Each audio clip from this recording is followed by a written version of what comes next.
नमस्कार, मैं नियाज खान और आप देख रहे हैं न्यूज एक्सप्रेस। कहते हैं कि राजनीति में कोई भी फैसला महज फैसला नहीं होता, बल्कि एक राजनीतिक पैंतरा भी होता है। मतलब हर फैसले के पीछे एक राजनीतिक मतलब जरूर छिपा होता है। आपको याद होगा, राजस्थान की राजनीति तब बहुत ज्यादा गर्मा गई थी जब मंत्रिमंडल के वरिष्ठ और दिग्गज सदस्य डॉक्टर किरोड़ीलाल मीणा ने अपने मंत्री पद से इस्तीफा दे दिया था। किरोड़ीलाल मीणा का यह फैसला सबको चौंका दिया था। सभी लोगों के मन में यही सवाल था कि आखिर किरोड़ीलाल मीणा ने ऐसा क्यों किया।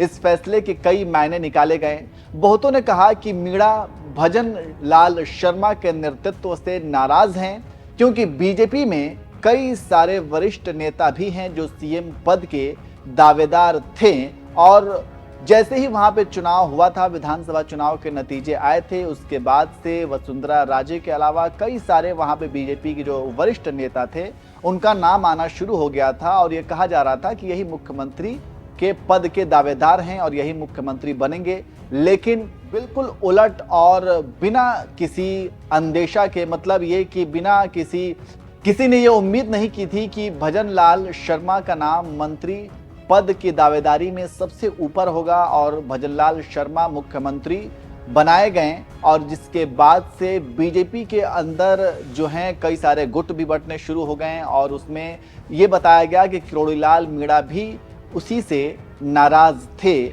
जिसकी वजह से उनके ऊपर कई सारे सवाल भी खड़े किए गए। इसके अलावा आपको बता दें कि भजनलाल शर्मा के नेतृत्व के ऊपर भी सवाल खड़े किए गए। तो ये तमाम वजहें थी जिसकी वजह से किरोड़ीलाल मीणा नाराज बताए जा रहे थे। लेकिन किरोड़ीलाल मीणा के अनुसार उन्होंने इस्तीफा इसलिए दिया क्योंकि लोकसभा चुनाव में उन्हें 7 सीटों की जिम्मेदारी दी गई थी, और ये जिम्मेदारी नरेंद्र मोदी ने दी थी, जिसमें से 3 सीटों पर बीजेपी हार गई। इसलिए मीणा ने ये इस्तीफा दे दिया। लेकिन अब जो खबर निकलकर सामने आ रही है वो चौंकाने वाली है। आपको पता है कि देश के कई राज्यों में विधानसभा की सीटों पर उपचुनाव हो रहा है, जिसमें राजस्थान में 7 सीटों पर उपचुनाव होना है। लेकिन उससे पहले कांग्रेस नेताओं का कहना है कि किरोड़ीलाल मीणा ने इस्तीफा ऐसे ही नहीं दिया था, इसके पीछे एक गहरी रणनीति है। और ये वो है कि जब से मीणा ने इस्तीफा दिया है तब से वो विधायकों को अपने पाले में कर रहे हैं, और अब तक 13 विधायकों को अपने साथ मिला लिया है। एक और विधायक की जरूरत है। 14 विधायक के होते ही दिल्ली से मुख्यमंत्री बदलने की पर्ची भी आ जाएगी। दौसा में कांग्रेस की नामांकन सभा में पूर्व मंत्री रघु शर्मा ने बीजेपी नेताओं को जमकर घेरा। उन्होंने कहा कि ऐसा सियासी गलियारों में चल रहा है कि किरोड़ीलाल मीणा के पास 13 विधायक हैं, और 1 या 2 विधायक और हो जाएं तो मुख्यमंत्री को ही सल्टा देंगे। सुनिए। अगर डीसी जैसा कार्यकर्ता चुनाव नहीं जीतता है किसी कारण से, तो ये पछतावा 36 कौम के लोगों को होगा। इसलिए समय रहते, आज शुरुआत है, मेरी हाथ जोड़ के विनती है 36 कौम के लोगों से, और विशेष तौर से ब्राह्मण समुदाय के लोगों से, इनके झांसे में मत आना। ब्राह्मण की कंठ दबा के तो टिकट लाया है। कितने दिनों से इस्तीफे का ड्रामा किया गया भाई। अगर इस्तीफा ही देना था तो दे दुआ देता। भाई का टिकट आ गया, कंठ किसकी पकड़ के लाया। और मैंने सुना बीच में कह रहे थे कि 13 आदमी तो मेरे पास है, और एक आध और हो गया तो इसको सल्टा दूंगा। ये हकीकत है। इसलिए इनकी सावधान रहना। इस दौसा को दौसा रहने दो, इस दौसा को 36 कौम का रहने दो। रघु शर्मा ने जब कैबिनेट मंत्री किरोड़ीलाल मीणा पर जोरदार हमला बोला तो फिर कांग्रेस के दूसरे नेता कैसे पीछे रह जाते।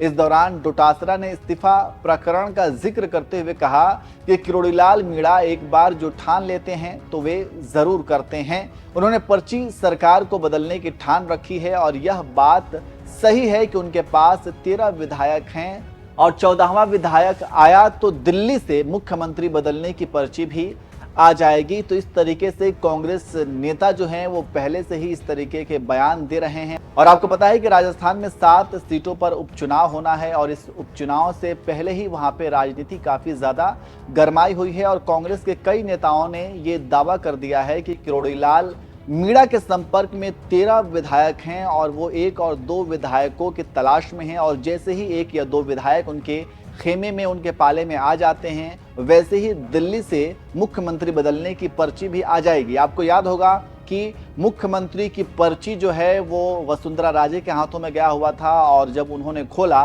तो उसमें भजन लाल शर्मा का मुख्यमंत्री के तौर पर नाम आया, जिसके बाद से बीजेपी के अंदर ही ज्यादा नाराजगी देखी गई, क्योंकि किसी ने ये उम्मीद नहीं की थी कि भजन लाल शर्मा का नाम मुख्यमंत्री के तौर पर आएगा।